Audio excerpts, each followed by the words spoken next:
শব্দ হইতে সাবধান থাকিবে, কেননা আল্লাহর দরবার হইতে কবুলিয়াত তাহার বদলাকে অভ্যর্থনা জানাইবার জন্য আগাইয়া আসে। ওইসব সহিফায় আরো নসিহত ছিল, জ্ঞানী লোকদের জন্য নিজেদের জ্ঞান বুদ্ধি লোপ না পাওয়া পর্যন্ত সময়কে 3 অংশে ভাগ করিয়া লওয়া জরুরি। এক অংশে আপন রবের ইবাদত বন্দেগী করিবে এবং এক অংশে নফসের মুহাসাবা করিবে এবং চিন্তা করিবে যে কয়টি কাজ ভালো করিয়াছে আর কয়টি মন্দ করিয়াছে, আর এক অংশ হালাল রুজি রোজগারের জন্য ব্যয় করিবে। জ্ঞানীর জন্য ইহা জরুরি যে সময়ের হেফাজত করিবে, নিজ সংশোধনের ফিকিরে লাগিয়া থাকিবে, জবানকে অনর্থক কথাবার্তা হইতে হেফাজত করিবে। যে ব্যক্তি নিজের কথাবার্তার হিসাব লইতে থাকে, তাহার জবান অনর্থক কথাবার্তায় কম চলে। বুদ্ধিমান লোকের জন্য আরো জরুরি হইল সে 3 জিনিস ব্যতীত সফর করিবে না। 1. আখিরাতের সম্বল সংগ্রহের জন্য। 2. কিছুটা রুজি রোজগারের জন্য। 3. বৈধ উপায়ে আনন্দে উপভোগের জন্য। অর্থাৎ আবু যর রাদিয়াল্লাহু আনহু বলেন, আমি জিজ্ঞাসা করিলাম, ইহা রাসূলুল্লাহ হযরত মুসা আলাইহিস সালামের সহিফা সময়ে কি ছিল? তিনি আশ্চর্য বোধ করি ওই ব্যক্তির উপর যে মৃত্যুকে সুনিশ্চিত জানিয়াও কেমন করিয়া কোন বিষয়ের উপর আনন্দিত হয়, কেননা কাহারও ফাঁসি সুনিশ্চিত হইলে সে কিছুতেই আনন্দিত হইতে পারে না। আমি আশ্চর্য বোধ করি ওই ব্যক্তির উপর যাহার মৃত্যুর একদিন আছে অথচ সে হাসে। আমি আশ্চর্য বোধ করি ওই ব্যক্তির উপর যে সবসময় দুনিয়ার দুর্ঘটনা ও উত্থান পতন দেখিতেছে, তারপরও দুনিয়ার প্রতি আস্থাশীল হইয়া থাকে। আমি আশ্চর্য বোধ করি ওই ব্যক্তির উপর যাহার তকদিরের উপর একদিন আছে তবুও দুঃখ কষ্টে পেরেশান হইয়া পড়ে।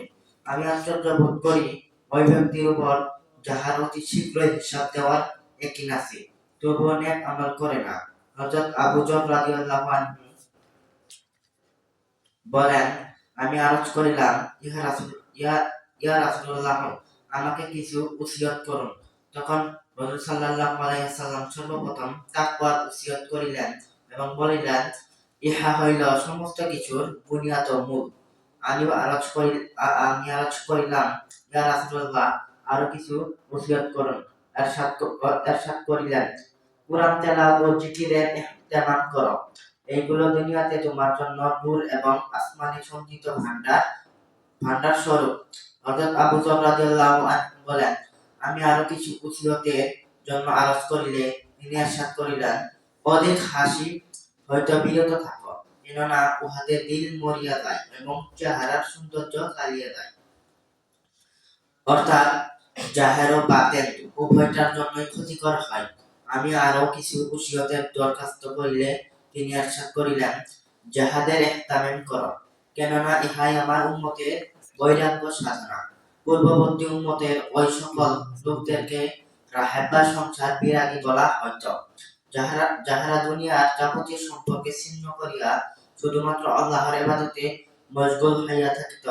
হযরত আবু যর রাদিয়াল্লাহু বলেন, আমি আরো কিছু চাহিলে তিনি ইরশাদ করিলেন, গরিব মিসকিনদের সহিত সম্পর্ক রাখো, তাহাদেরকে বন্ধু বানিয়ে লও, তাহাদের পাশে বসো।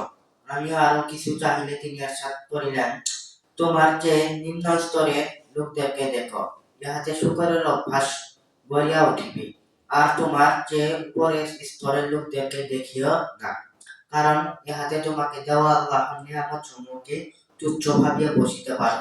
আমি আরো কিছু নসিহত চাহিলে হুজুর ইরশাদ করিলেন, তোমাদের নিজের দোষ যেন তোমাকে অপরের দোষ দেখাতে হইতে বিরত রাখে। মানুষের দোষ জানিবার চেষ্টা করিও না, কেননা তুমি নিজেই উহাতে লিপ্ত রহিয়াছ।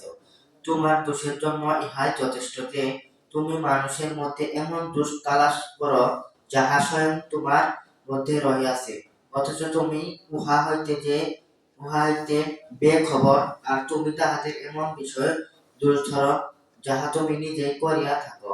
অতঃপর হুজুর সাল্লাল্লাহু আলাইহি ওয়াসাল্লাম আপন স্নেহের হাত আমার বুকের উপর মারিয়া ইরশাদ করিলেন, হে আবু যর, ভাবিয়া কাজ করার মতো বুদ্ধিমত্তা নাই, নাজায়েজ কাজ হইতে বাঁচিয়া থাকার মতো পরহেজগারি নাই, এবং চরিত্রবান হওয়া অপেক্ষা ভদ্রতা নাই।